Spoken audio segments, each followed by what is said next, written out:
জামাত ইসলামীর আমির ডক্টর শফিক সাহেব তিনি তার নেতৃবৃন্দ সহ তারা এবারে এই প্রথম তারা ভাষার শহীদদের প্রতি শ্রদ্ধা জানাতে এসেছেন। এটাকে আমি স্বাগত জানাই। তাদের এটা অনেক বিলম্বিত উপলব্ধি। আন্তর্জাতিক মাতৃভাষা দিবস, আমাদের ভাষা শহীদ দিবস নতুন প্রেক্ষিতে নতুন একটা তাৎপর্য নিয়ে হাজির হয়েছে। আমাদের দীর্ঘ স্বৈরতন্ত্র বিরোধী লড়াই, ফ্যাসিবাদ বিরোধী লড়াই, তারপর একটা জাতীয় নির্বাচন। এই নির্বাচনের মধ্য দিয়ে আমি মনে করি আমরা পুরনো জমানা থেকে কিছুটা আমরা বেরিয়ে এসেছি। আমরা আমাদের গণতন্ত্রের যে লড়াইটা, সেই লড়াইটা নির্বাচনের মধ্য দিয়ে নতুন একটা পর্যায়ে উন্নীত হয়েছে।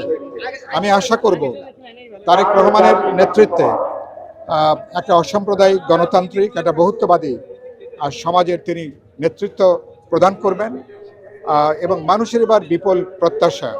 কারণ আপনি জানেন ভাষা শহীদরা যে জীবন দিয়েছিলেন একটা বৈষম্যহীন মানবিক গণতান্ত্রিক রাষ্ট্র সমাজের জন্য, এত বছর পার হলেও আমরা কিন্তু সে অর্জনটা আমরা এখনো পর্যন্ত করতে পারিনি।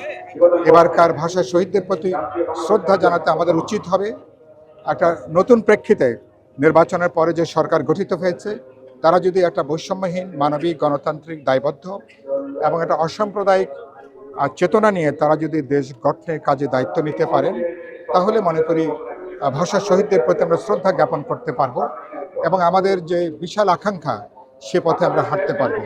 আর এবার যেটা গুরুত্বপূর্ণ দেখলাম, বিরোধী দলের নেতা হিসাবে এবার জামাত ইসলামীর আমির ডক্টর শফিক সাহেব তিনি তার নেতৃবৃন্দ সহ তারা এবারে এই প্রথম তারা ভাষার শহীদদের প্রতি শ্রদ্ধা জানাতে এসেছেন।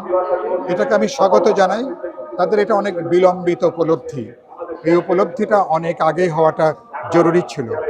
সম্ভবত মুক্তিযুদ্ধের সময় তাদের যে রাজনৈতিক পরাজয় স্মৃতি তাদেরকে বহু দশক ধরে তাড়িয়ে নিয়ে যাচ্ছিল, কিন্তু সেই স্মৃতিটা তারা ভুলে যেয়ে পার হয়ে এবার সংসদের প্রধান বিরোধী দল হিসাবে তিনি যে এসছেন সেটা একটা ইতিবাচক ঘটনা এবং আমি আশা করি এটা কেবল একটা আনুষ্ঠানিকতা হবে না, সত্যি সত্যি তারা ভাষা শহীদদের লড়াই, মুক্তিযুদ্ধের যে চৈতন্য, 24-এর যে লড়াইটা, এটাকে ধারণ করে সরকারি দল বিরোধী দল আমরা সবাই বাংলাদেশকে আমরা এগিয়ে নেব, একটা গণতান্ত্রিক উত্তরণের পথে বাংলাদেশ হাঁটতে পারবে।